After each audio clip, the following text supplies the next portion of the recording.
Hello, I'm Chris Emery and I'm a Senior Innovation Consultant here with ScaleNorth.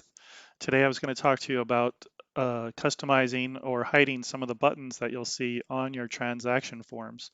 So you have a set of buttons up here along the top, and then you have an actions menu with some certain items here.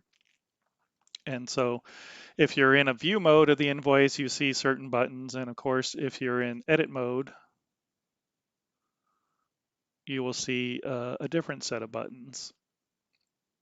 This is a demo account, so this is just all test data, and it does take a little time for it to open.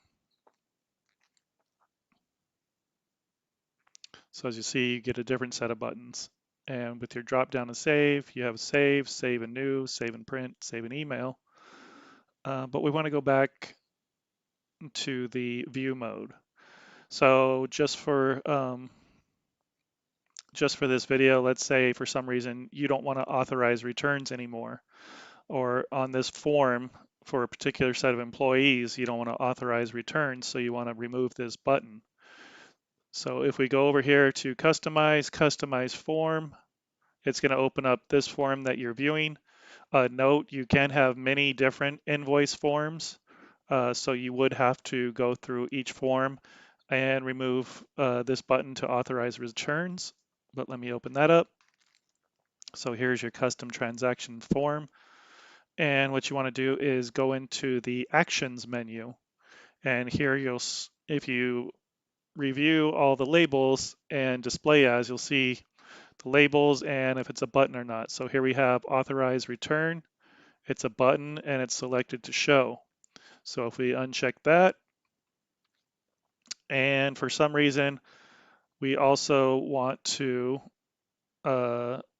take away somebody's capability of making a copy of this invoice. Maybe you have some particular scripting going on that making a copy will break your scripting. You want the invoice to be created in a specific order from a sales order, or whatever reason. You just don't want your users to make a copy.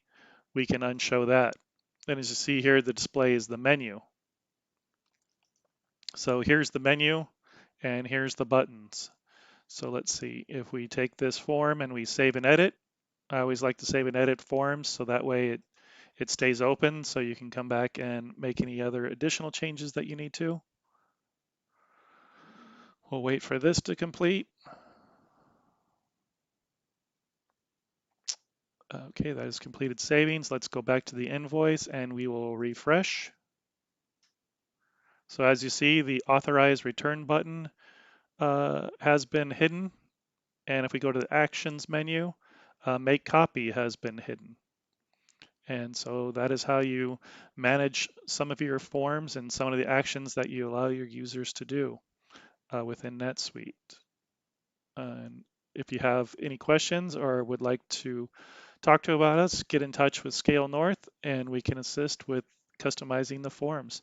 Thank you. Have a nice day.